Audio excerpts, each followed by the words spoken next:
the depression, the anger, the suicide thoughts, attempts. It's a different world to be living in. It's not just this cookie cutter illness, this cookie cutter injury. Everybody gets affected so differently with it. When I first got back, I lost probably at least half my family. They just couldn't understand it, and I couldn't explain what PTSD was. In 2014 alone, 15,000 U.S. military veterans returned home or developed post-traumatic stress disorder. 25,000 were diagnosed with traumatic brain injuries. Mike and I met 11 years ago after he got back from the war. He was inpatient at Walter Reed when we met. And I met the soldier that came home who quickly over the first couple of years turned into kind of a walking, talking zombie. Had his issues, dealt with night terrors, was sleepwalking, but he was there.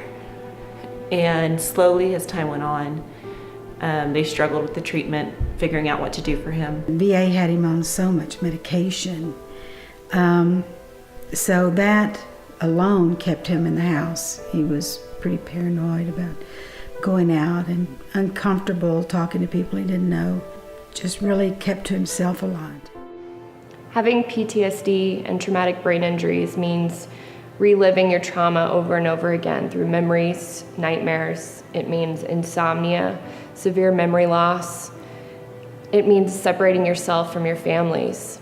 It prevents our servicemen and women from living the lives that they deserve. It was tearing us apart. You know, he and I met and there was an instant connection. I knew looking at him day one that was my partner in life. Then slowly, as it got worse and worse, he started getting less treatment and more apologies from doctors and therapists and counselors because they didn't know what else to do for him. Honestly, I was trying to make it till my daughter was 18. And I had no promises after that. He started to pull away. I lost my partner.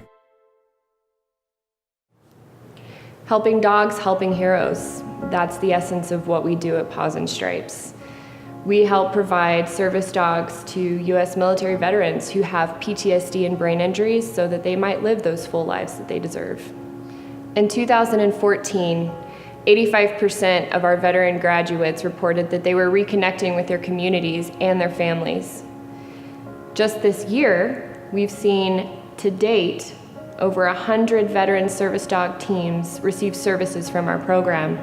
We've also created a waiting list within the state of over 300 veterans and families. Before there was just a lot of fights. We were really separate. My dad would spend a lot of the time in his room and we'd never see him. But now he comes out like every day. We see him all the time now. The good part was it took a lot of stress off my wife, even though she didn't want to let it go. And it's probably brought me and my mom closer together. Me and my kids definitely closer together.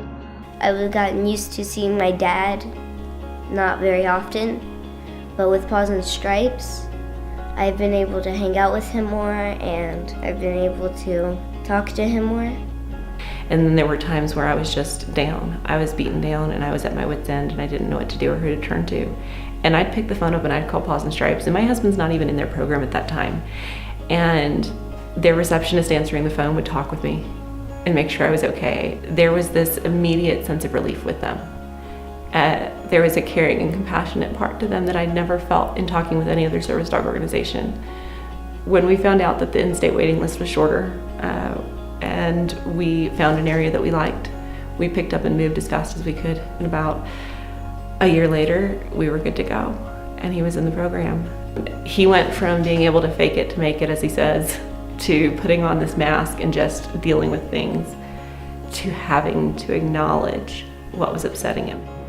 It's our mission at Paws and Stripes to provide integrative service dog training and mental health support for our U.S. military veterans that are suffering from post-traumatic stress disorder and traumatic brain injuries.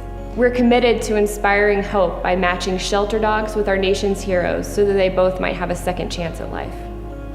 Isuda alerts him, and he recognizes from his alerts that he needs to back off. He needs to take it easy for a minute get his thoughts together, even if he has to leave the room, walk away. Because if it was before he got his service dog, he wouldn't acknowledge any of that. He'd let it build and build and build until it hit a boiling point and he'd blow. And now he has his service dog, he has Isuda by his side, and he doesn't get those points. He's been a lifesaver for all of us. He's come into our family and made it to where my husband goes out with the kids, volunteers at their school, comes and sees me at work, goes out to eat with me. We go on dates again.